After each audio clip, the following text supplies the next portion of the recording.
Oh my God! Welcome aboard, the bearded nerd. How are you? It's good to see ya, Dude, it's been a while, man. I'm really excited to be here. How are you? right? It's crazy. It's a journey, my friend. It's a journey, and with the absence of Brian, the cats get to play, or the mice get to play.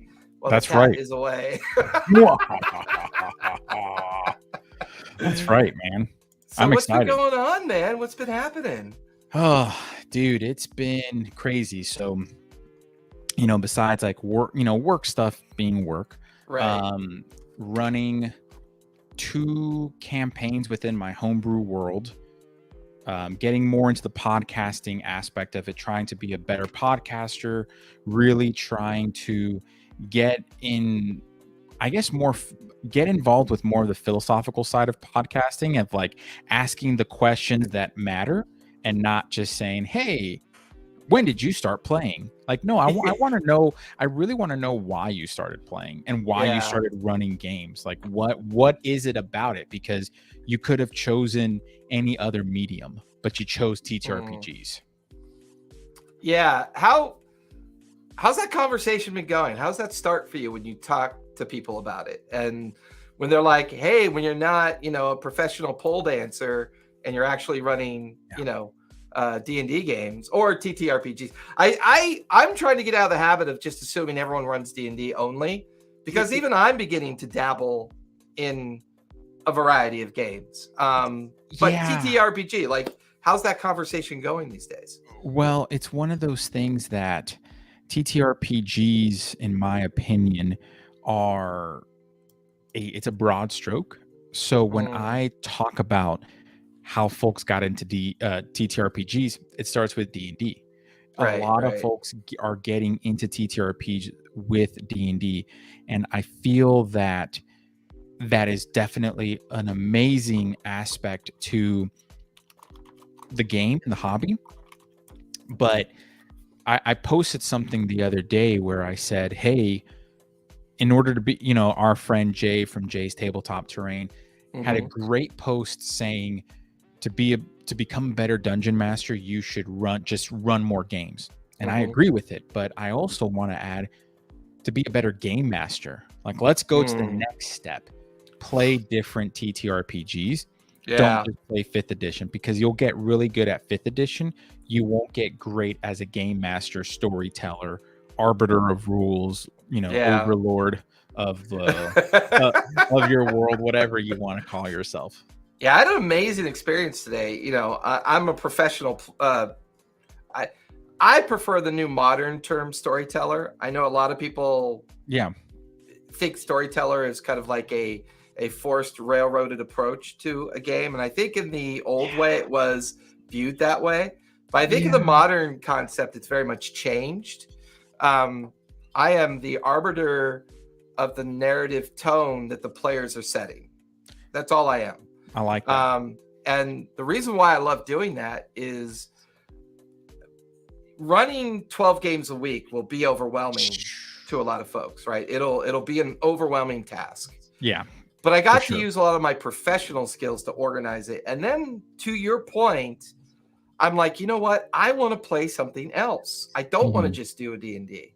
So I took a leap of faith and put together a couple of, tabletop. You hit that one dead on. I put together a Candela Obscura adventure that my Monday and Tuesday groups would be available to play when we took breaks. Well, we took an extended summer break because I had players that were traveling. So I looked at the group and I said, hey, I need some practice with Candela Obscura because I love it.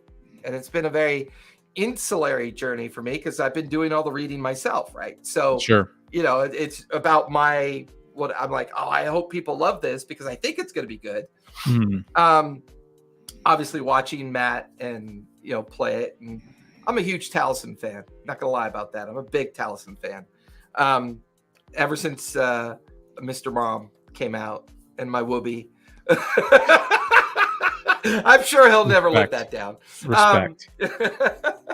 I love it, and I got to play it like 3 or 4 times. We broadcast it out to let people see how we learned to play it. And then one of my professional tables we played like 3.5 hours ago. Oh, and wow. At the end, they just had this big smile and they were like, wow, we didn't know, this is such a change from playing D&D. So I think you hit it dead on. I mean, that broadening spectrum of the idea of you can be a great dungeon master, but you could be an even better GM if you really take that risk and try other games. And on that note, what's another game system you've been thinking about? I've been thinking about a couple of different ones. Yeah, shoot them off. Let's hear them. And all within my homebrew world would it take place. Oh, interesting. So Numenera being one of them. It's Okay. it's basically so far into the future that it's not only considered sci-fi, but it's gone back to fantasy. So like a lighthearted steampunk-ish version of Dune, right? Where Dune, if you've read the book, seen them, watched the movie. Yeah. You can't use laser guns because it will blow the entire planet up. Cook Games, is that who put that out? I'm sorry? Numenera, is that who put that out? Monocook Game? Yes. Okay, gotcha. Yes. Numenera, the way I would run Numenera in my homebrew campaign is that it is, 40, 50,000 years in the future and remnants of the world above or beyond or whatever. That would be something that I would do. And yes, the One Ring is an excellent one tabletop. That is definitely something that I would run because I love Lord of the Rings. I would most likely, or in addition, I would run. I'm trying to run Pathfinder 2nd edition. So obviously, like 5th edition, D&D 5th edition's first cousin, second cousin almost. Yeah, and twice removed. Yeah, kind of a twice removed situation. I would run it because it is pretty streamlined, and obviously you and I have a similar tech background on the corporate side of things. So for me, having streamlined a lot of applications in my past, it's easier for me to kind of like mentally prepare myself for it and then streamline my players. I don't know, it's like a PM type of something in my head. It's just kind of, I don't know. But so I would run that. And then probably I would run Warhammer Fantasy. Interesting. Talk to me about that because I'm a little jaded when it comes to the GW, the GW factory, as I like to call it. So Warhammer Fantasy, you're not wrong. Warhammer Fantasy, I believe it's a partnership between GW and another company, I believe. Very much like Shadows or Blades in the Dark. That's another one, but we're going to circle back to Blades in the Dark because that's going to be a very interesting conversation to have about Candela Obscura. Okay. And we'll come back to that. But that Blades in the Dark, definitely another good system. Yeah, and that's something I just personally, I like the Warhammer fantasy lore, and I like the grim dark of it. I think that a lot of folks who have played 5th edition are used to a very light version of fantasy, where for the most part you could call it safe. It's a safer version of fantasy. I do think that and yes, that is very true. RPG Thanks, Club. Hey, listen, Adam's not lying. We are two handsome devils. No, but he is blind. Let's see, he's probably blind in his left eye, so his right eye's good. So you're okay. He's got one of those little clouded lenses over his left eye. He's got to do this, like cataracts or whatever. Oh shit. Thanks, Brian, for the subs, man. You rock. Thanks, man. Appreciate it. He's feeling guilty about being on vacation, so got to milk it. Got to milk that cow. It is what it is. He's blinded by our aesthetic. Yeah, my protruding Neanderthal forehead. But no, but in all seriousness, I think that 5th edition tends to be a very think of it like a pack of crayons. You have the primary colors and you can then mix and match and then blend colors together. But you have to do a lot of work. And I think folks don't understand that there are, or maybe haven't been exposed to it, because I don't want to say that folks in the audience or just anyone in general doesn't know about it. I think, I'm assuming that most people are extremely intelligent because we have a cell phone that can Google and we can do all these things, right? We can say, hey, what type of TTRPG can I play? Okay, well, Google it. What I think the right word is, they haven't been exposed to it because 5th edition is just saturating the market. Yeah. TTRPGs are saturated by 5th edition. And like we were talking about, Blades in the Dark, that's there's another one, is it Shadow Company or something like that? It's based off the book series of it's like the mercenary group, the Black Company or something like that. What about Shadowrun? No. This is like a military, it's a TTRPG military heavy one where it's like you basically, you would roll to do X amount of damage, and it's like the way you thrust your blade into the back of, like, it's actually very tactical as well. Interesting. Very dark, but it's something that I think, not that the darkness is missing, but some of the detail is missing. I think that's really important. And then we have, it's sometimes, let me see, tabletop, what facts are you spitting, as the kids say? It's sometimes very difficult to dive into a new TTRPG. Yeah, and that's exactly it. It's how can you understand a new TTRPG when you don't see it? And but again, it's because there's a saturation of the 5th edition market in TTRPGs. And sometimes when I fantasize about the community, I imagine a very in-depth, and I am a huge proponent of that, Tabletop Misfits. YouTube can be very friendly. It can be very difficult to kind of navigate too. We'll talk a little bit about that because that's a very good point. I'm imagining a not so dissimilar situation 30 years ago, where you had thousands of interested people with hundreds of collected material on their shelves and not knowing what to do. Yeah. Right. That painful realization where you're like, shit, I've got all this stuff. I don't know anybody. How do I make this work? How do I make this happen? While we are flooded with a lot more tools and options, to both your point and Misfits' point, without that practice, without that regimen, without that learned skill set to gain the confidence to become, a beginner, and eventually a novice, and eventually intermediary, and eventually practiced, and then an expert, right? It's always presumed that you have to spend a lot of years to become an expert.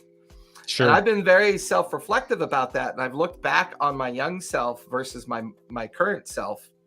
And I've begun to realize I've lost touch with what it's like to be a new practitioner of TTRPGs and RPGs, which is why I made the jump into Candela Obscura.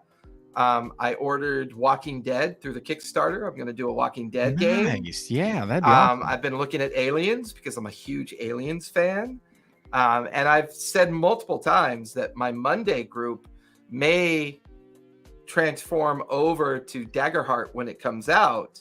So cool. I've set the condition for that to happen because I really want to embrace the challenge of newness, unfamiliarity, and I want to challenge the idea that I can't absolutely be perfect at everything because there's no such thing. Yeah. And absolutism is a disease that we all need to avoid. And to your point, arching out and taking that embracement. Now, YouTube is a helpful tool, right? Absolutely. YouTube is a very helpful tool, but it can also I find YouTube to actually be a more helpful tool to storytellers, GMs, and DMs than it is to players. Yes. I think sometimes players can gravitate towards a visual representation of an activity that then becomes the way they should play the game. Correct. You get what they, I hate that they call it the Matt Mercer effect, but you get the player. And actually, if you don't mind, I'm going to pull this up really quick because go for it. This is what happened. And it's a message I received from one of our moderators. And it's from a Facebook group. And it said, today I shut down my D&D campaign and have decided I cannot be a DM anymore. For over a decade. Okay, so let's think about that. So from fourth edition here, and they've been playing in the same campaign, running it. It's always made me happy, and it's always made me happy to bring new players in to the game. The world building, breathing life into the realm, making characters and stories that are memorable for players and giving them the greatest joy. I make maps, I dream up inhabitants of the places, I do research everything to make things as realistic as I can. Yesterday, a new player approached me privately telling me that it was wrong for me to be voicing accents for characters whom I do not have an in real life link or ancestry towards. So I'm going to stop right there. Yeah. The thing is, what happens is that the same attitude is the same attitude that players have said, well, you're not Matt Mercer, or you need to be doing this, you need to be doing that, you need to be basically telling the dungeon master how they need to run the game. Mind you, they're new players. And this person basically said that when they populate the world, they look at the place that they're trying to create. So for example, if they want to make something similar to the noble tribes of the Zulu nations, right, that they would want to reflect it and basically go from there. Essentially, though, what happened is that because they are appearing to be English, Scottish, Irish, Scandinavian descent, it's offensive, and therefore they decided to retire from DMing. That makes my heart hurt. Oh no, I actually have a full-blown episode for the podcast and another post that I'm going to talk about. I think that that's complete bullshit. Because again, it's in the same. If this is the Matt Mercer effect, those are the cobwebs and the spider, the inklings, so to speak, of the Matt Mercer effect. Yeah. Because those type of players do exist. I hate it when people say, "Oh, there's no such thing as a Matt Mercer effect." Yeah, the fuck there is. Like there's a there's a Joe Manganiello effect. There's what's the gal's name that did the Curiosities series for a little while from True Blood? Yes, Deborah Ann. Yeah, there's the Deborah Ann effect, which is a real thing. Yes, there's what's the big D&D guy that Colville? There's the Colville effect. There's the Colville effect. A lot of people believe that the Colville effect is the original rules lawyer. Yeah, that's interesting because he's his series running the game got me back into being a GM. Now that's interesting. I'm really saddened by the fact that some player would essentially tell a dungeon master because they look Scandinavian or whatever that they should not do an accent. Now, this is the thing. It's about intentionality, right? If you are intending a malicious, cruel, making fun of the culture, okay, you're an asshole. Yeah. But if you're actually trying to look what Matt Mercer does, he nailed the Cajun Louisiana accent with that turtle character that he had. Was that offensive? No. Is it offensive if he does an accent from, he's done Arabic.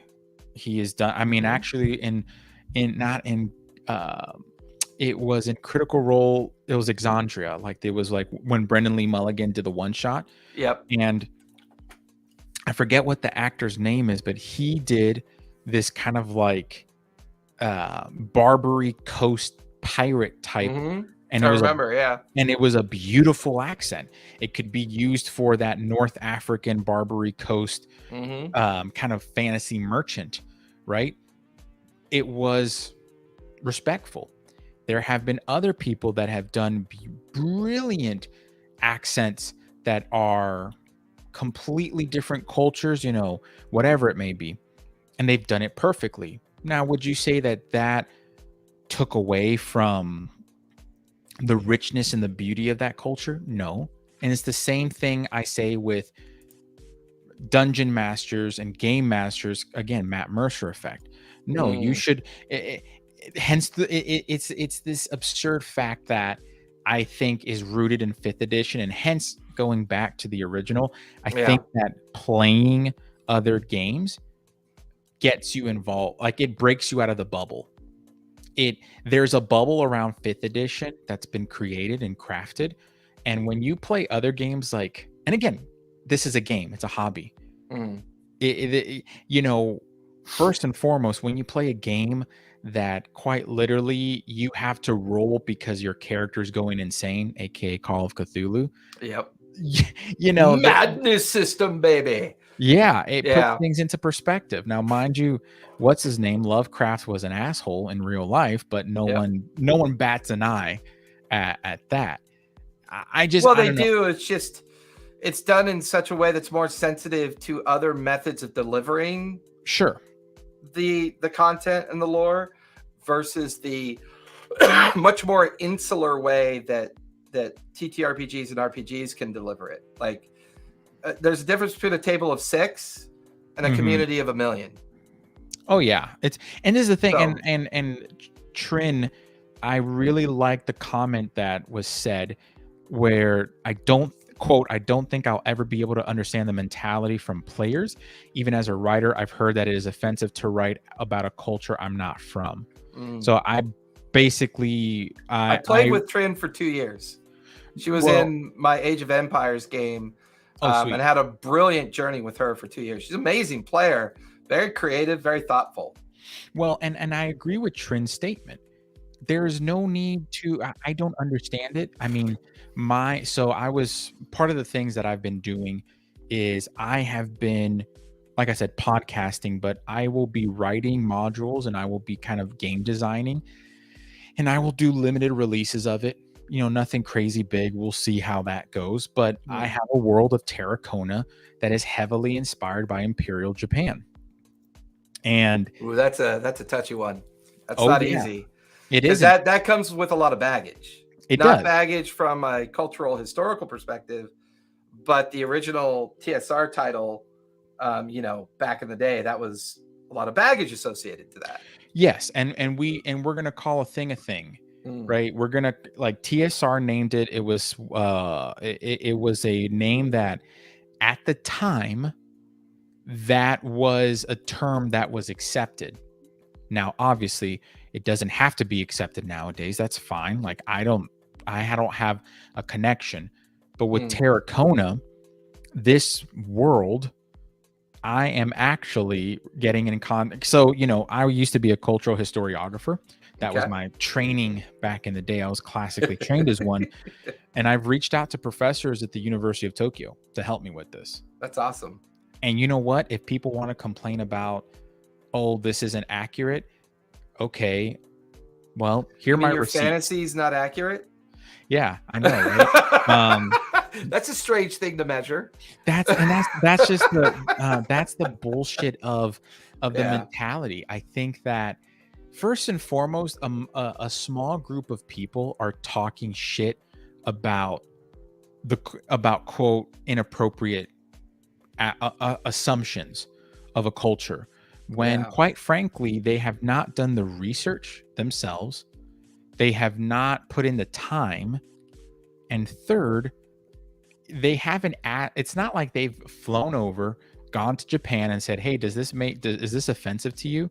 Right. When 90% of the world can give 3 shits about what we believe in, from on the contrary, 90% of people that aren't in the US either don't care about us in the sense of them being neutral, or don't care about us Right. in the sense that, not that they wish anything bad. It's just like, hey, you guys, it's like anything happens in the US, they get affected. So they're just tired of shit happening in the US.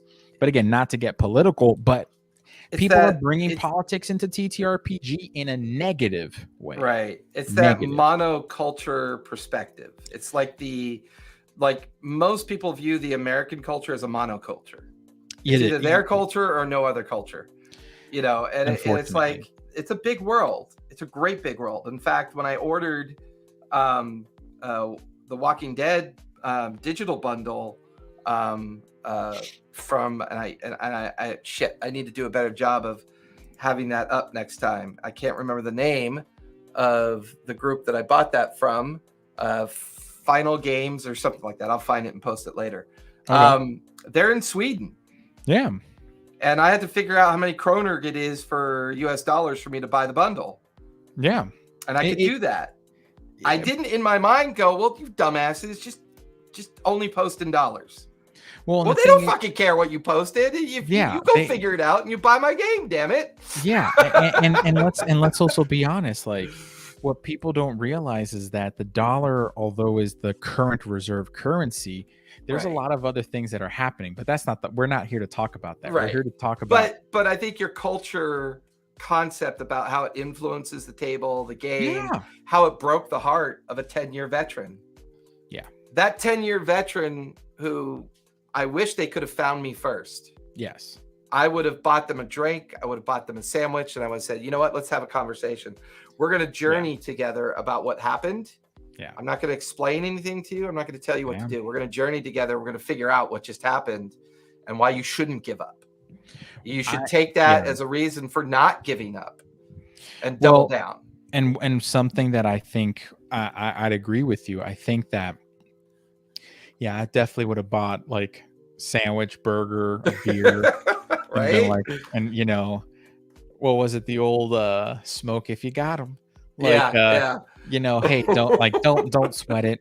And at the end of the day, I think I'll tell you this right now. If a player tells that to me, I'm gonna, especially nowadays, I don't necessarily like, if you are, so in your line of work, if someone is paying you and they say, hey man, I don't really feel comfortable with this, I think that's one thing, because they're paying for they're paying for active participation in the entertainment. It's what a lot of people don't quite understand just yet.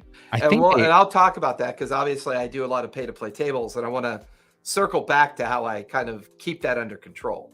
Okay, yeah, because I would love to understand that, because I feel, and again, I'm always going to be an advocate of that, of pay-to-play, because you're actively participating in the adventure and in the entertainment. Right. Mm-hmm.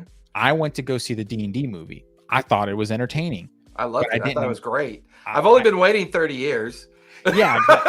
Seriously, just a small amount of time. But I didn't actively participate in it. I was in a movie theater with maybe 5 other people that I did not know. Yeah. So, and plus, if you watch Critical Role, you're supporting paid. That whole gig's it's a paid gig. But anyway, that's not what I'm talking. That's not, I do actually want to hear how you kind of handle that. What do you do when players, when they expect a certain game or style of game?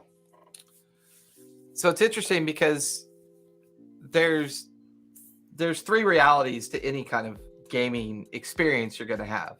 Mm-hmm. There's the digital experience, right, which is consoles, PC.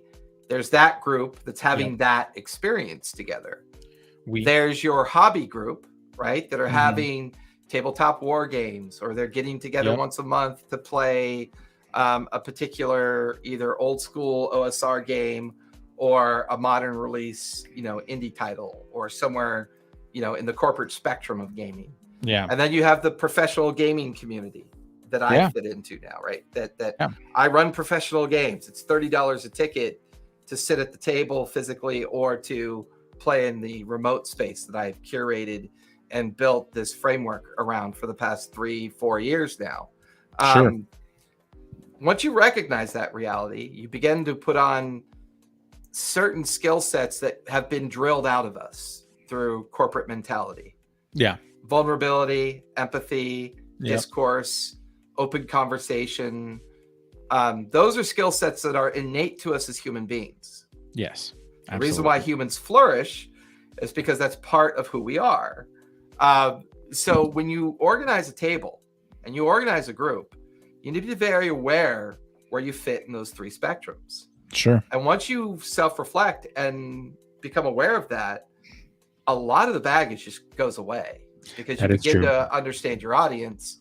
And because you're empathetic, vulnerable, and appreciative of that particular audience that you're focusing on, you begin to develop the skills and the marketing ability and the organizational ability to then have a zero session with them. And yes, in the old days, we called that drinking, eating pizza for 8 hours, talking about the game we're about to play. Yes. So zero session has been around forever.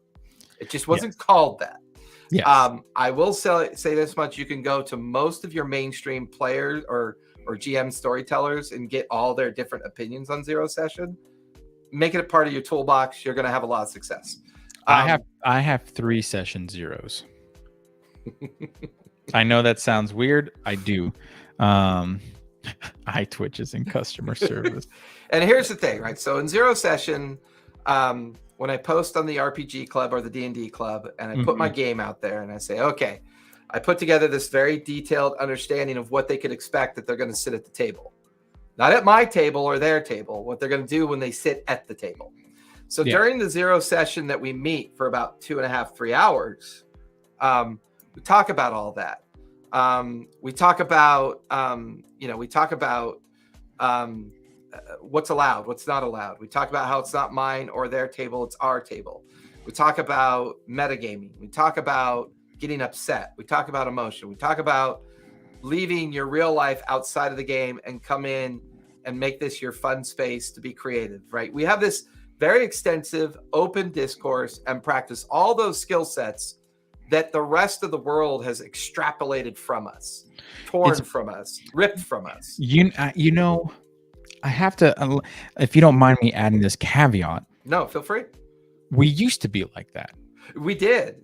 And I don't come at it from a nostalgia perspective, because nostalgia is a horrible disease. And I recommend everyone not suffer from it because it's not a healthy place to be. It just isn't. But to your point, we used to be that way because of the way we used to coexist with one another. And what we're experiencing now is a different way we coexist. So we got to be a little bit more skilled in how we're getting back together again. Yeah. And one thing that you mentioned, man, is because nostalgia, like I sometimes suffer from the 80s, 90s nostalgia where it's like, man, I want to go back. Like I was listening to Eddie Money today. It just came up and I was like, okay. That fucking earworm will get you down, bro. It will. And it's almost like you have to practice some sort of like stoicism where you just have to kind of like another skill that's been drilled out of us, right? The stoic interpretation, well, I think also stoicism is unfortunately the culture, and this actually pertains to TTRPG culture. A lot of people view stoicism within the TTRPG culture as the quote alpha male bullshit.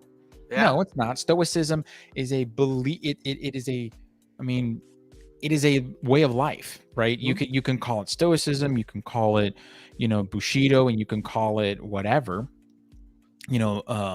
Musashi practice a version of stoicism, but the point is, people often think that the things of this world that are currently happening, right? It's a new thing. Well, first and foremost, no, nothing under the sun is new. Hollywood's proven that. Yeah, absolutely. But and more importantly, what I was going to mention, because you really took a great pathway and said, I look at architecture. Do you remember the architecture or seeing architecture from like the 17 and 1800s, where it's this beautiful the lanterns that lit up the street was crafted, in this beautiful way. Yeah. Now a lantern looks ugly, and it almost removes the soul out of the human. And I think this is what what has happened, to your point about like the kind of corporate, like you remove your emotions and you don't have that conversation. That's currently what's going on in our world. And this is just, we're seeing it in the TTRPG culture. And I think TTRPGs actually bring us back to what. Yes, we're the pill to, we're recognizing the diagnosis, and we're that pill you need to pull yourself back away from that corporate culture that's draining you of your humanity. And we're the fantasy play space that we're trying to give your humanity back to. Correct. That's what we're trying to do. Absolutely. And that mental health aspect of it, and that humanitarian kind of approach, is the reason why I quit my corporate job and became a professional storyteller. And that's what I've always focused on. I have amazing first-time conversations. I have sad conversations from time to time. I have very risky conversations with people time to time, because I got to be very thoughtful about my discourse. It might be one of the reasons why I'm not like a very successful social media person, because I harbor and internalize a lot of those private conversations. For sure. So that as I consume social media, I'm reading behind the scenes. I'm reading through people's words, and I'm reading through their posts, and I'm reading through the imagery. Because for the last 3 or 4 years now, I've had very, very, very thoughtful, insightful, difficult, and emotional conversations with people. I've met over 200 new people, and I continue to play with a group of 60 to 70 people that used to be strangers, and now I can honestly call them friends, or at least in the genre of friendship and stuff like that. And those journeys we need to continue our humanity. And so, because the way I look at this too, and maybe I'm convincing myself too, I view the professional storyteller almost like a coach slash therapist slash entertainer slash everything. A bartender without alcohol. I mean, and depending on the private versus public game. That is true. How do you feel about that, in the sense, like, do you feel, not that it's a burden from a negative connotation, but do you sometimes feel the weight of that player, especially when they're playing their character? I don't know about you, but I can tell when my players put parts of their like soul almost into this character, and put the things that they have dealt with as a human into this character, and it's like, you have there is emotional baggage that you have tied to this topic. I need to ease off the gas pedal, so to speak, and not pursue that until the story brings that about. What is your take on that? That's a very interesting question, and I'm going to be honest, it's a challenging question for me. I want to think about this. No, think about it, because I also think, and I'm looking at Heaven's Divide. We are social creatures, and we're not meant to do life solo. Absolutely. Trin sweats while looking at yeah. So her character Zen was a very fun. Well, to a certain degree. So I thought about it, and sorry to break in, because I don't like to do that. I have 2 or 3 people in my sphere within my professional community that I've grown quite attached to. And I sometimes think I'm doing good, but I've done bad. And sometimes when I thought I did bad, I actually ended up doing good. I always give out the advice not to bring your real life to the table. Now, that's advice I give out. Anyone's free to take it or leave it at the table. That's up to them. It's up to the person to make that choice. I try to create a playground, and at a playground, it's the rare opportunity we have to be something else that's not us. But no matter what we do, both in our fantasy hobby life or in our real life, a bit of us always creeps up to the surface. The question is, how do we handle it?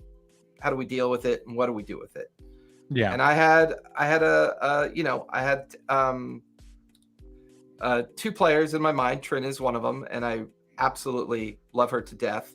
I have another player who experienced a very difficult time in her life, and she very much asked me if she could play out that difficult time. Mm. And I trusted her, and I said, as long as playing it out is cathartic for you. If it ever becomes triggering and not cathartic, you need to pull yourself back and figure that out. And I'll be here with you, and we can work it out together.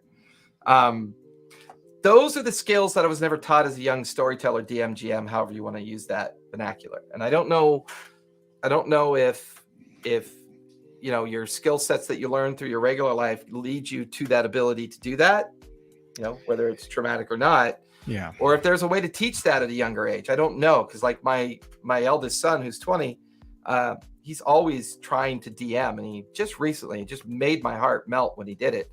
But just recently finally asked me for help, because I don't force my help on people. It's not my style. So he finally reached out to me and said, Dad, I'm struggling. I'm struggling with note taking, and I'm struggling with prep. Can you help me? And I've been waiting for years for that to come out, because to me, he's been in enough of my games. Huh? How did you feel as a dad? Oh, I melted. I melted like ice. I melted like what's his name from Elsa's companion from Frozen. Yeah. I melted. I was like, oh my God, this is the most affirming moment in my life from a professional standpoint, my professional career, and we spent an hour on Discord talking about it, Olaf, thank you, Heaven. Talking about it, not telling, not splaining, not forcing, not saying, oh no, you're doing that wrong, you should do it this way. Discourse. You know what I mean? It's called discourse. It's a skill. We use it. It's important.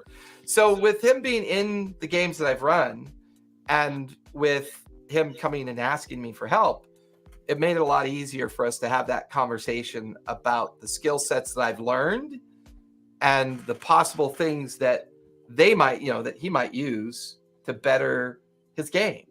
Yeah.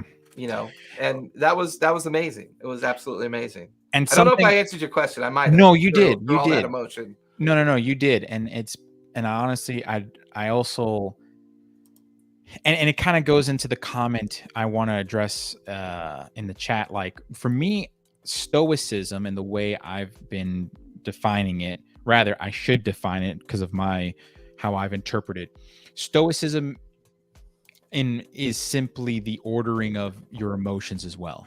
Like, that's the part that people don't talk about, because what stoicism found is that we are human. So Trin, to your point, which I love the fact that you brought this up, is that we do have emotion. We love. It's not just being cold, right? Like, it's not saying, like, when my daughter was born, it's not like, oh, I must be stoic and I must not show emotion. No, it is showing emotion at the proper and appropriate times and having that balance. It's again, oh, what's up, Justin? It is about having balance in one's life. When my daughter was born, I cried tears of joy. I was overwhelmed by it. When I got married, I cried tears of joy because I was overwhelmed by the beauty of it. When my grandmother died, I cried tears of sadness because she had gone. But through time and experience, I said, okay, and actually my one of my professors told me stoicism is not about shutting the emotion down. It's working through the emotion and understanding the logic behind it. Like, I'm crying because I'm sad, and that is a good thing. And then going from there, it's a processing. Yeah. And I think what that's a good transitional point. Like, how do you handle RP? Like, how do you handle RP at your table? What do you do with that? I'm actually really glad you asked this, because Justin, who's in the chat, is a player. We're both in a campaign together. Okay. So there's a guy. This is one you're playing in. This is the only game that I play in. Like, so you actually get to play games. I'm very happy about that. Yes. Yeah. Well, I'm gonna punch you in the face later. Well, hey man, I've only ever played D&D 4 times in my dude, 43 why don't you years. be okay? I'm gonna put this out right now. Come play with me. I'll run a game for you, dude. As sexy as that sounds. Oh, you mean a game? I'm sorry, I missed that part. Oh, yeah. Well, we can talk about that. We can. I'm from Southern California, so we interpret things very differently. Hey, listen, I do have an only beard, so we gotta do what I gotta do. No, so Justin and I play in this game that Ray, aka Got DM, runs. He's been running the campaign for like 30 years. Oh, that's amazing. And it's a very heavy role play and heavy homebrewed campaign. Even better. And I would say that 90% to 95% of our sessions are role play. That's amazing. I love it. To the point where there's a place in his world called the Catacombs that is like scary as shit. And I remember going into this part of the world. I don't know, I got sick, I had a fever, and I had fever dreams of this place because the role play was that intensive. Yeah. But then I bring that up because I've been running that type of campaign for 6-7 years now, 3 years before I joined Ray's group. I think role play is really important, even in combat, right? I should be able to describe, I unsheath my great sword, my eyes glow white, and I call upon my God. Like that should be natural when you're going into combat. You should be able to describe your character's actions in a role play way, in a narrative way. And I the only things I don't role play, and yeah, listen, I cast fireball. Fire starts to tingle from my fingertips, and as I use my words of whatever, and you can do that. That's how I like to run things. I love this is a storytelling game.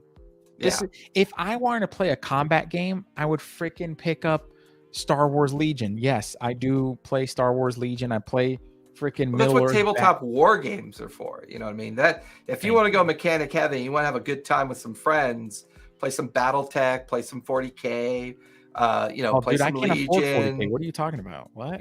Play some Axis and Allies. I mean, there's plenty of opportunities. Like the Axis and Ally miniature game. I don't know if you ever got a chance to play that. Dude, that was a lot of fun. Can I have a story about that. Here we go. When I was 12, my best friend, the Tomlinson brothers, their dad had Axis and Allies, and at Kinko's back in, I'm dating myself, Kinko's over here. Well, someone's got to date you, bro. You're married. I know. I really, yeah. That's how I tell my wife. That's how we're always happy. I'm always dating. Twilight Imperium. Yeah, that's I got that on the shelf. I got that on the shelf over there too. That's right. Hell yeah. Like, sorry. Tomlinson brothers, their dad blew up the map, awesome. By like 12 by 12. It was, we thought we were the high life because he also ordered more of the game pieces. Yeah. From the company. So we would, and I didn't know that we were doing this, but we would dress up like World War II, like generals, and we would play and pretend that we're the generals leading these armies. And we would play for like 14 hours straight at a sleepover. That's just what we did. Yeah. And I think that's what, again, role play and narrative has always been a part of my life, dude. Like it's one of the reasons I love Middle Earth Battle Companies, but it's missing. They say it's narrative driven, right? Because there's little like excerpts like, okay, your party goes and you fight the wraiths in the barrow, like in the barrow downs. Okay, but I'm not like, I know the outcome. Frodo throws the ring into, like the ring is destroyed at the end of the day. Right. I want something where something I do affects the future of the campaign. I want that grit. Well, the grit is a good way of summarizing that kind of little chemical additive that everyone is kind of trying to find when they're playing games. It's like it's a competitive space for the entertainment industry, and it's a challenging space to operate within because entertainment is quite literally a subscription or point and click away from getting your full attention to the point where you get lost back into that insular reality of that moment of what you find entertaining. Whether you're binge watching or watching, like right now I'm rewatching the entire Futurama series, getting ready for the new Futurama drop, right? And wait, pump the brakes. There's a new Futurama drop? What? Yeah, they rebooted it and it's getting a new season on Hulu. Same actors and everything? That I don't know for sure. I don't know. I purposely have not followed it much because I want to be surprised, or I want to really be I want to understand what's coming I want to be surprised. So I'm purposely like waiting, and I can't remember if it's end of July or August, but it's due out pretty soon. Pretty soon. Well, that's interesting that you bring up, though, that a show like Futurama that was actually pretty well written. It's way before its time. Way before. I mean, I'll be honest with you. The jokes. So the jokes from Futurama were some of the ones that kind of like South Park, that brought a lot of wit. Obviously not as vulgar, but it brought a lot of wit to it. And it made you think, that's interesting. Well, I think with Futurama, Rick and Morty, South Park, Simpsons, I never watched Rick and Morty. Family Guy. I think what all those introduce us to is cultural interpretation of things that are meant to be silly, fun, and not taken seriously. Although the subtlety is always there, that hidden subtlety is always there, and I think as a product of the entertainment industry that I can honestly say that when I was a latchkey kid, it was Godzilla movies, Kung Fu movies, and the Three Stooges, right? That's what raised me, right? So sometimes I wonder if maybe those influences were always there for me to use as part of my storytelling, but until I matured, I didn't know what that meant. I wasn't reflective enough, right? So to the RP question, right? When we go back to that role-playing question, it's very much a center part of when having conversations about playing the game. It's like, feel free to practice RP if you want, but you don't have to do RP if you don't want to. Oh yeah, no. You don't really have to. I don't think RP is completely necessary, although it's like, I think it's something you grow into, like a nice pair of shoes, or you finally fit into the right car that you fall in love with. Or I think if you're lucky enough or fortunate enough or practiced enough to be in a lot of campaigns and games, and you finally approach the level of confidence that you want to do that level of RP, but you're not just doing your own voice, but you might be doing something else as part of the game to pull yourself into it. I think that's where I think TTRPGs and RPGs and playing from a very young age and into my late teens and early 20s, that's where I learned all my confidence. That's where I got over my stage fright. That's where I got over my fright of strangers. I probably made more friends playing games than I ever did in my entire life. I was in a weird cusp because for me, the friends that and actually that's a really good comment, Heavens Divide. First and foremost, it's about how comfortable, you are. Yeah. I always tell players, if you're not comfortable, just describe what your character does. That's role playing. Role playing is just basically describing what your character does at the moment, how they react or respond, and then bring it out. And then you can, if it's the basic level is saying, oh, my character takes their dagger and throws it at the goblin. That's stage 1. And then you can go in and go to the extreme and basically add that and then act it out and then, get into character if you want. I don't know. But you could do it's up to you. That is the biggest thing that I'd say folks need to kind of think about more as game masters. And I had this lovely, I read this lovely quote, and the quote was, players need to be fans of their game masters, and game masters need to be fans of their players. And I was I like, love that. I think I've read damn. that somewhere. I can't remember where, but I think you're right. I think someone quoted that in the social space, and I fell in love with that. Well, they quoted it on a reel that I posted, and I was like, damn, that is really a solid piece of advice. It goes back to what we were saying. It's interdependency. You have that slice of pizza and a beer with someone, and just talk to them, get to know them, and go from there. And having you're dead on with that. It's one of the reasons why, even though I'm not very skilled at it, I try to use anywhere from 10 to 20 different voice stylings. Sure. To kind of help, whether you're the elf that just sits there and looks down upon those that are not nearly as smart as I am.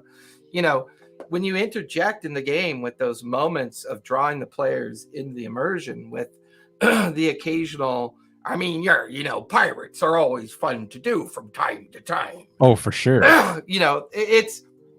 It helps the players find their voice. It helps the players feel comfortable. It's shit. If that old white-haired guy is comfortable doing it, I should be able to do it. It's about, sometimes you have to be vulnerable in order for your players to be vulnerable. Yeah. Once again, who drills that vulnerability out of us? Corporate mentality. And that's why we are the cure. We're the pill. Yeah. We're the one that people need to come to find your proper headspace. Well, not proper. Find your healthy headspace and let us, help you on that journey of getting back to being the gnome. Getting back to that journey of, as an adult, you're told it's not okay to play. That's bullshit. Fuck that shit. When you can play with your family first. Yep. Play with your friends second. Play with yourself third. Play with other like-minded individuals third. Have some fun. Okay to play. I couldn't resist that one. I walked into that one all on my own. Oh, that shit broke me. Oh shit, that's good. Oh my gosh. Yes. Good, baby. Very good. Very good, baby. Oh, behave. One of the most politically incorrect movies of modern time. Yes. That came out and was pretty much panned as just a silly, movie. You know what I mean? Gosh. It's like, oh my gosh. Your games can end up becoming that. And I want to go back. Can we go a little extra tonight? Are you okay with that? I'm free to do whatever, talk about whatever. We normally try to keep it around about an hour, but I haven't talked to you for a while, and I've been following you and popping into your Discord from time to time. What's that? Well, I'm gonna say, what's time anyway? Time is that thing that I should bill people for, but I don't. Because I'm getting back my softer side. It's okay to be upset with yourself, and it's okay to enjoy people. Dude, what I mean? That is something I've had to talk to myself about all the time. Like, especially when I've created content for the podcast, for the brand, for whatever you want to call it. Yeah. I've had to tell myself it is okay. And I think what happened is that when I became a dad, that it hit harder. I was like, I'm gonna, like, when I was giving my daughter, dinner, and just looking at her and just her looking at me and then giving me a hug, because she's at that under 2 age, and very close to being 2, that she understands, like, oh, it's dad. I don't get to see him often. I'm so excited. Like, yeah. Is she doing the words yet? Are those melting your heart? Oh, dude. Is she doing the dada? The toddler speak? The dada is really, it melts, because she'll see me walk into the door or from work, and she'll just yell dada and just like screech like a Nazgul and just run towards me and give me the biggest hug. And I'm like, never grow up, kid. Just never grow up. Yeah, it's pretty incredible. And oddly enough, you play games long enough with enough people, you begin to watch them grow. Yeah, absolutely. my average games last about 2 years. Wow. Sometimes I run summer series where it's only like 10 or 15 sessions. Sometimes I do a one shot to kind of help people, understand how to play the game. Or sometimes it's intended to be a short series and it ends up being 2, 3, or 4 years, that it runs into. Watching like one of my players, watching him and his partner before they got married, they got a house together, they got married, they were engaged. I watched over a course of almost 2 years. We're on like our 54th session. Yeah. Together in our worlds apart home brew that I did about the Feywild. Sweet. And it's been amazing to watch people grow into these people. Like watching people grow. It's okay. It's like, it's a lot of fun. I enjoy it. They reach out to me for questions and they talk to me both personally and not personally sometimes. The Discord is a great place to kind of have some of these conversations because you get a little bit of anonymity without having to be too personal. So that's kind of fun with it. Oh, yeah. But getting back to being a professional player allowed me to start loving people again. When you work corporate IT and you're taking the train into downtown LA, 7th and Metro, and you're grinding on the death wheel day after day after day, and that death wheel is just grinding you down, and you finally get to walk away from it, either forced or not forced. It depends on what your journey is with it. It changes things. You begin to reflect. You begin to look at things. My wife told me. I asked her. So context behind the conversation. We saw a couple of homeless individuals that were asking for money, and I, made a comment saying, I've seen them here a couple of times and it's just almost like clockwork. And I'll admit it. I said, I wonder how much they made in the past 24 hours. And my wife was like, what do you mean? And I was like, well, it's, not saying being like, I have nothing wrong. Like I wish I could help them, but I know that there's also people that scam. There's also people that abuse the charity of others. And I've seen them routinely for the last 6 months in the same spot, doing the same thing.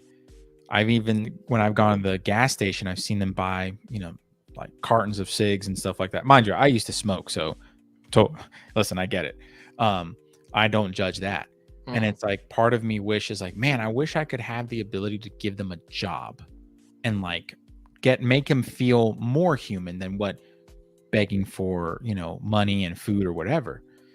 And I explained that to my wife afterward, but she was like, before I worked corporate, I would have said, honey, let's give them some money and let's like do something. Let's try to like get them a job. Like, let's do something. That would have been my first reaction. Now it's like, my reaction was, I wonder how much they made.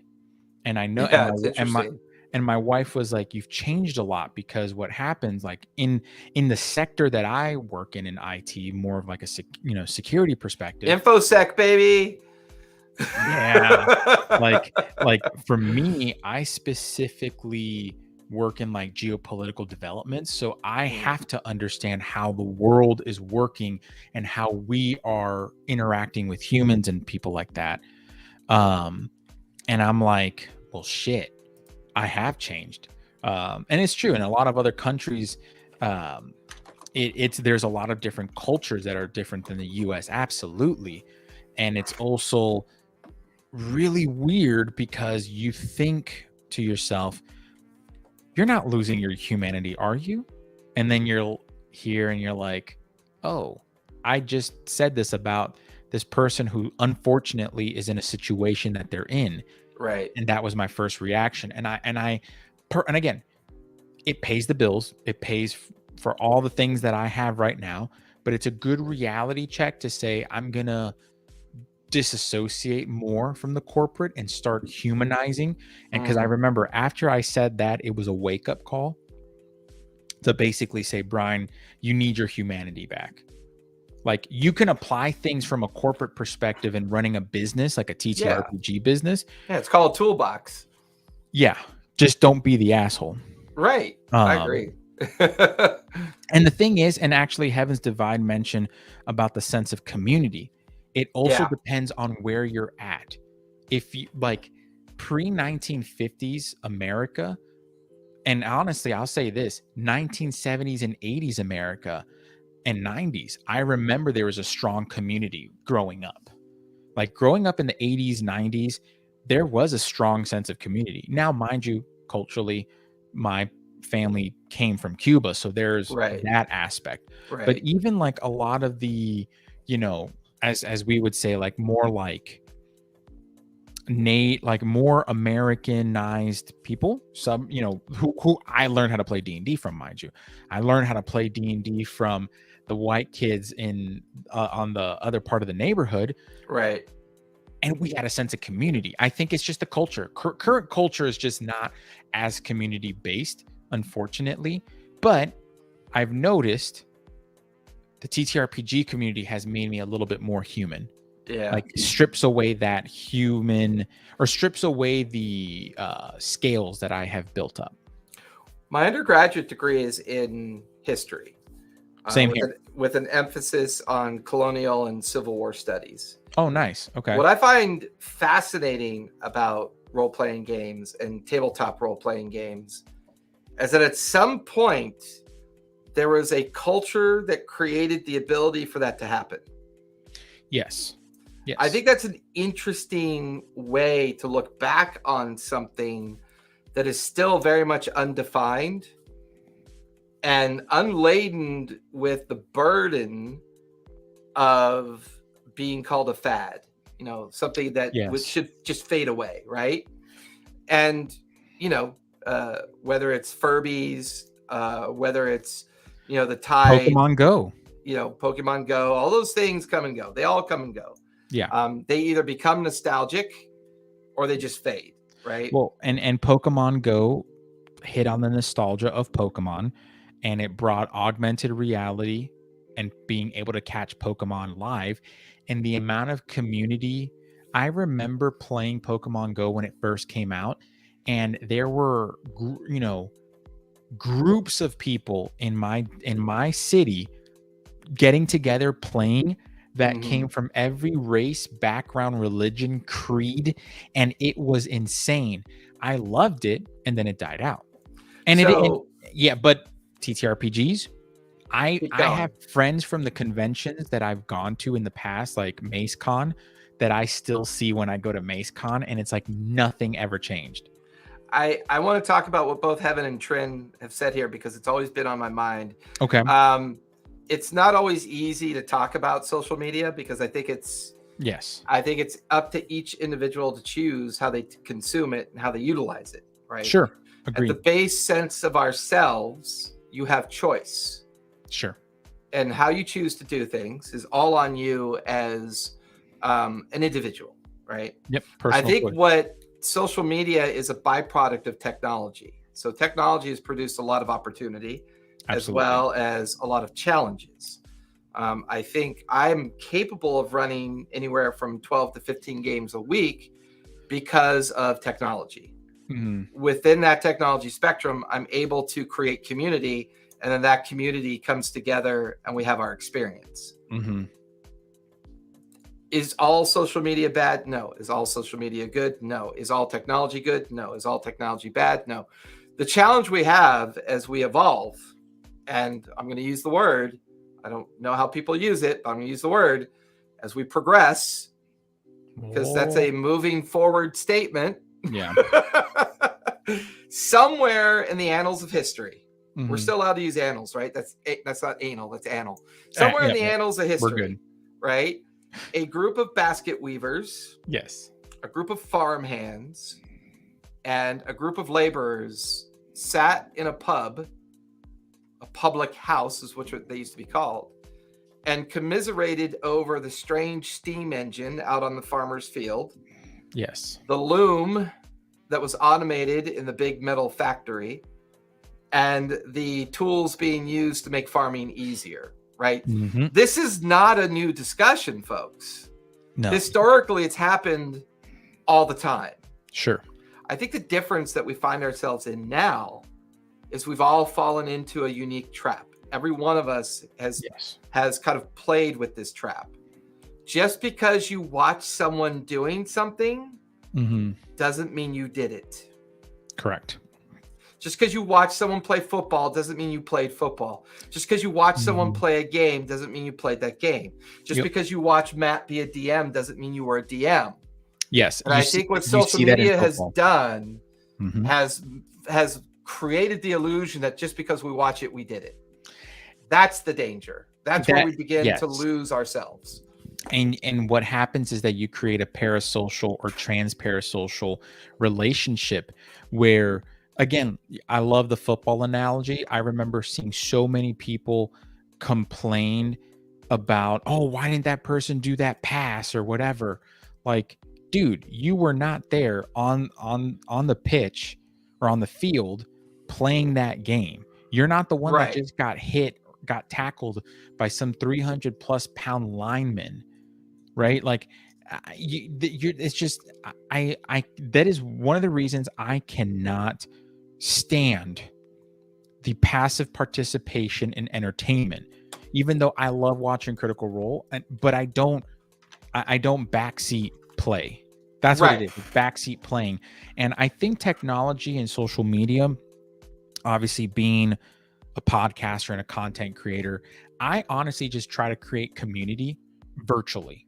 I try to bring good out of it. I try to bring community out of it and say, okay, this, my community that I'm trying to build is a respectful, quasi wholesome, and I say quasi because shit posting is in. Yeah. I mean, listen, we've all had consent bad days. Is sometimes requested. Hey, well, that's right. Like, I mean, I do have an age restriction on my game, so like my professional games are 18 plus and older. So to be respectful of everybody's expectation. If I were to start GMing and storytelling professionally, which I'm getting closer to that, I'll be honest. I'm pretty much at that stage. That's awesome. It would be an 18 and over. And excellent.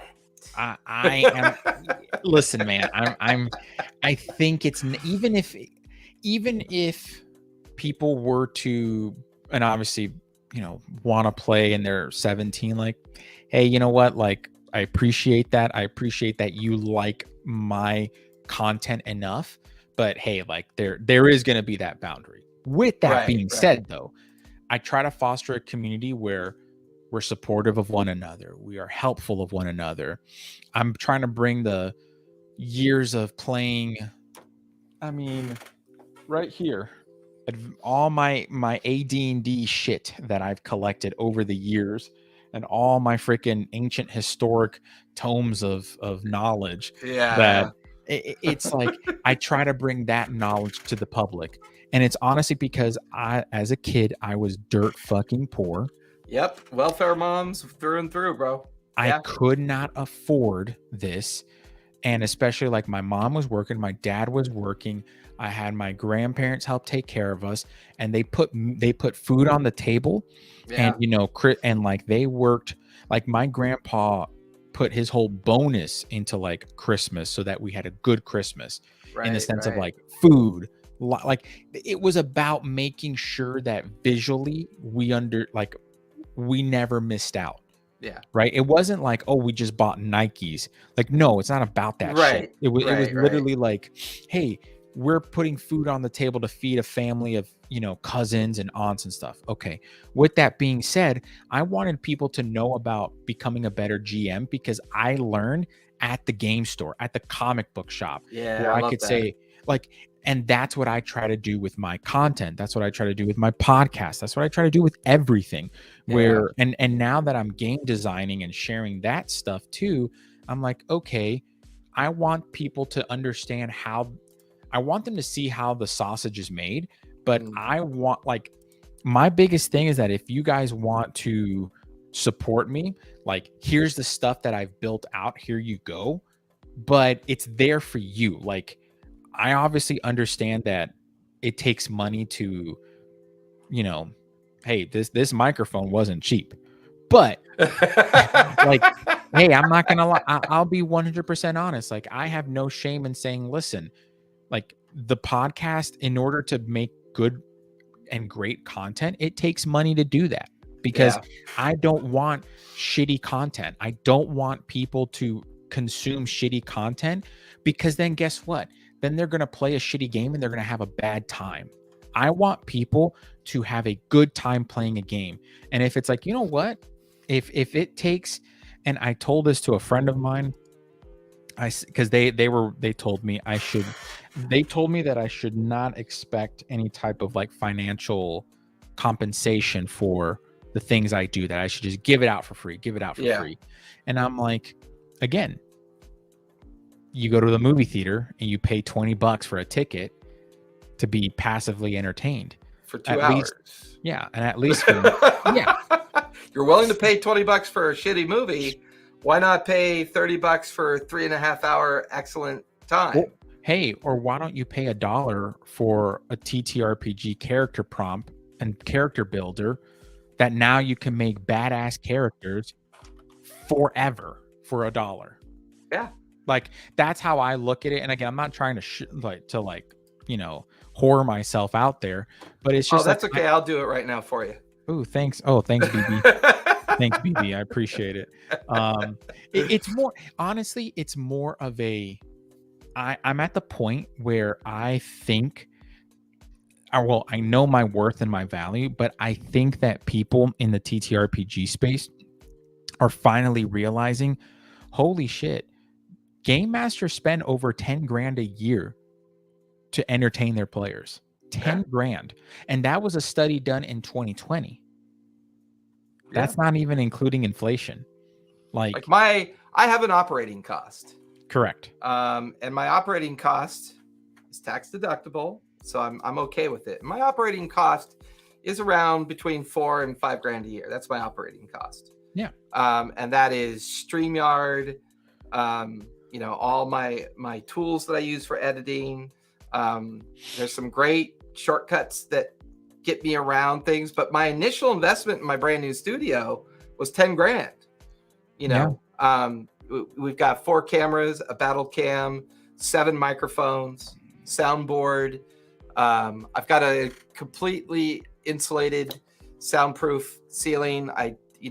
My friend Cesare did the studio design, and I'm not going to spend that much every year, right? There's that initial investment for sure into the professional space. And then you try to manage things, and you try to do things in such a way that in my professional versus my private, I shouldn't call it private, my professional versus my branded games, vary from a certain perspective. But, I will never be a martyr DM, and I want to help people never be a martyr DM.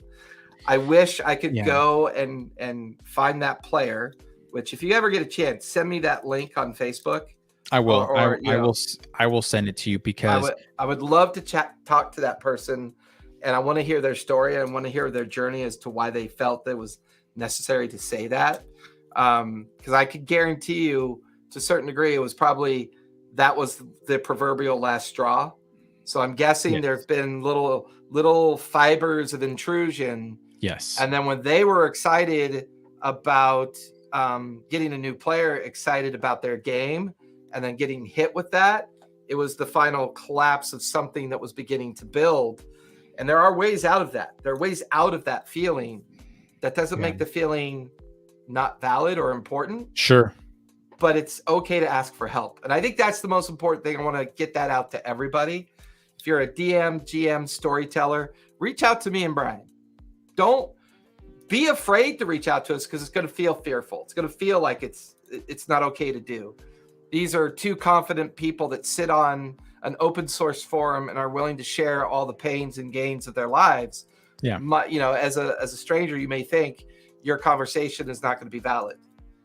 It's okay to feel that way, because you are going to feel that way.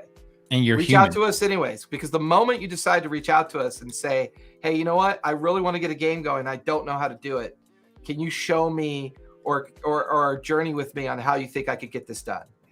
And it's okay to do that, because those older generations that told you failure was not okay, they've only got about 12 years of life expectancy left. It's time to move on.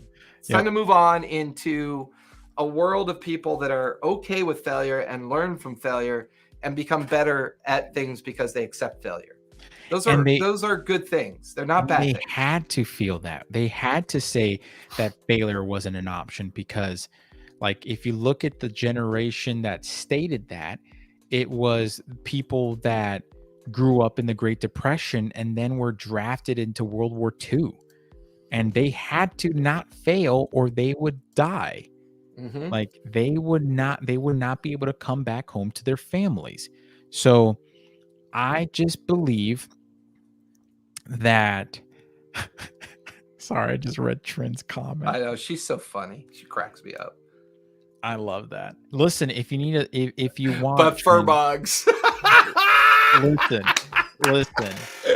I would have picked bugbears, but fur bugs will do. Bugbears kind of seem appropriate. I will say this though.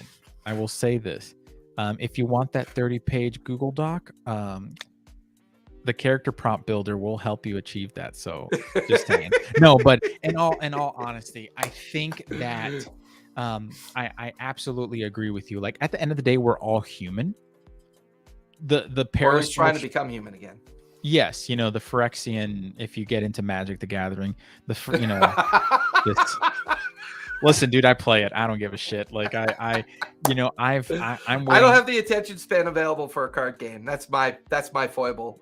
So, I have chronic OCD, and the main reason why I don't get into card games is because I would spend the rest of my life organizing them.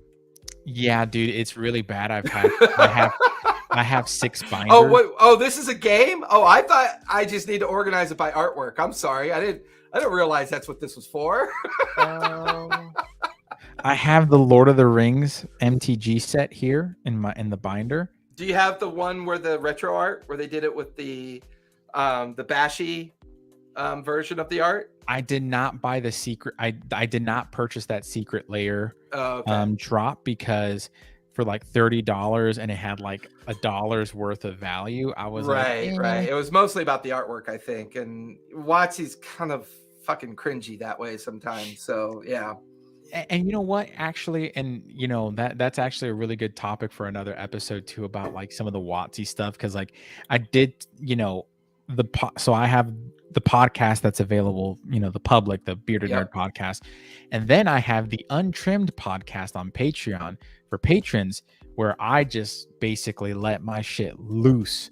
And I talk about the Pinkertons, and I talk about that whole fucking deal. Right. So that's another episode that not about the Pinkertons itself. I don't want to necessarily open that can of worms again. I don't want them coming to my house, but I want to talk more about how people, and again, it's the 5th edition space. We forget that there's other games out there, and it's okay to explore other games. And I challenge anybody to go to Wikipedia and type in history of TTRPGs and RPGs. Yeah. It's unending. It's fascinating. And also, man, I'll say this, in the last couple of months, I've been coming to like the acceptance and conclusion that it is okay to enjoy 5th edition. No one should feel guilty about enjoying 5th edition. No. And especially with all the shit that's been going on with 1D&D and the OGL, all that shit that happened. Right. I still think it's okay to love 5th edition, because and to love the game itself. You don't have, and I think that's another, again, a cultural thing. We tend to become very tribalistic and say, well, they did this wrong, so fuck them. Right. No. Right. It's a good point. It's a great point. Decisions were made at a high level that don't even involve us as the consumer. Never will. In fact, it directly involves us in one way as a consumer. You could choose not to buy the stuff. Yeah. I mean, I've experimented with the possibility that if you just went out to the SRD documentation, you could run a game for decades just off the SRD. Yes. And I also want folks to understand that it's okay for them. I know that there's a new book on giants coming out, The Glory of the Giants or whatever, and it actually looks pretty cool. But for people who are like, oh, I don't know if I should buy, again, I want people, and I guess this is kind of like who I am at the core of it. Yeah. I want to encourage people, if the thing that you purchase is going to help your game, fucking do it. Yeah. Who gives a shit? And if you buy it and it turns out to be a dud, then accept it as the failure that it is and move on and learn from it. Yep. And take what you like and leave the rest. That's it. Yeah. And if you have multiple failures buying corporate shill, sorry, just a little bit of me in there. If you have, multiple duds in the corporate shill, Spelljammer, go try out the third-party creatives. Go look at the $1.99, the $2.99, the $4.99, the $5.99. I'm not always a fan of everything out there because I don't have a time to be always a fan. But I'm very reticent of the fact that I have free will and choice, and I'm my own problem when it comes to what I accept and what I don't accept. And once I, reflect on that, I have a lot more fun with the stuff that I buy. And now, for the very first time, I don't know if you've seen it over on RPG & Co., I'm actually writing content. Yeah, I've seen it, man. I've got thousands of pages of notes, well over 1,000 encounters, well over 1,000 NPCs, well over all this shit, right? That just aggregate because I write it for the purposes of the homebrew games that I run. But I never do anything with it. And once again, I got to challenge myself. I got to look at myself and go, you know what? You bitch and complain about being bored about something, but yet you have all these challenges in front of you that you don't accept. Go fucking challenge yourself. And I'm like, if there's anything, because we're going to wrap it up here. It's been an hour and a half, if you can imagine that. I love it. I'm going to say something, but I'm going to have you close this out. All right. I think the most important thing you can ever do is challenge yourself. Yes. Find an uncomfortable space and see if you can make it comfortable and see if you can learn from that uncomfortable space. Go and find people to play a game. Go and find a group to, maybe it is just turn on your Pokemon Go app and go hang out at the park and see if you run into someone. Sure. Reach out to some family members and say, you know what? Everyone play D&D or Star Wars or Paranoia? Did you ever want to play that? Let's go sit down and play a game. Once you start doing that, your experiences broaden. You begin to have both positive and good experiences, but you become more aware of those experiences and things will progress forward. They always will. They will never, ever go backwards. It is not in our human nature to do that. It's going to feel that way sometimes. Always going to feel that way sometimes. But I can guarantee you, as a purveyor of history, we have always moved forward. Not always pleasantly, not always with the contrition of understanding that we're all equal in the eyes of societal movements, but we do move forward. We do come together. We do fix problems. We do move on. We move on, and you'll do it again. Yeah. That's my soapbox. I'm going to hand it off to the bearded nerd and let him summarize his thoughts on this. At the end of the day, this is a game for us to enjoy. This hobby, this space that we're in, is a game that we get to sit around for a couple of hours, eat some pizza, and play and tell a story. We've been telling stories since we gathered around a fire to pass the time and to connect with one another, right? It's the same damn thing. It's in our blood. It's in our soul, man. Like it, and I encourage everyone to tell their own story, whether as a player or a game master, whether as a writer or an artist or whatever. Tell your own story and screw whoever out. Whoever tells you to not do that. Oh, and you're an adult, you got to do this. Look them in the eye and say, you know what? No thanks. Because or you look them in the eye and say, you know what? Right after my game, I'll go do that. Yep. Yep.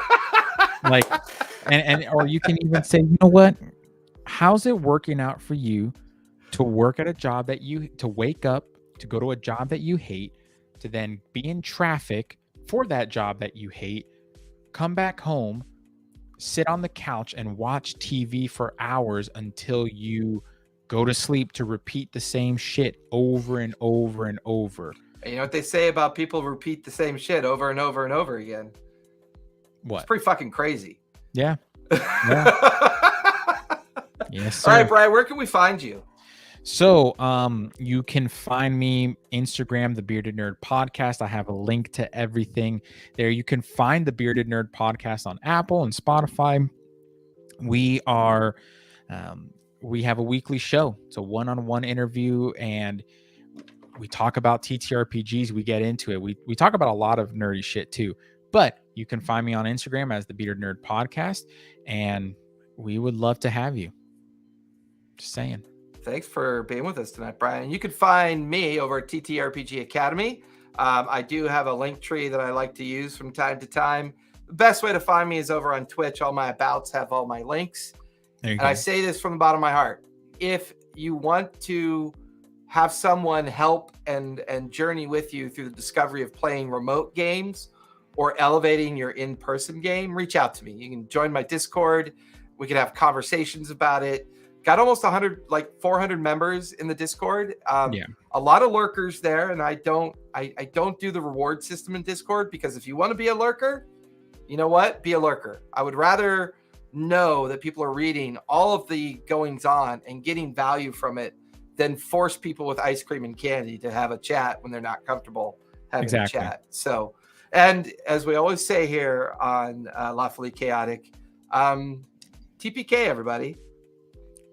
Tell a story, play a game, and be kind. And we'll see you guys later. Bye, everybody. Have a good one. Oh, this is when I miss having Brian around.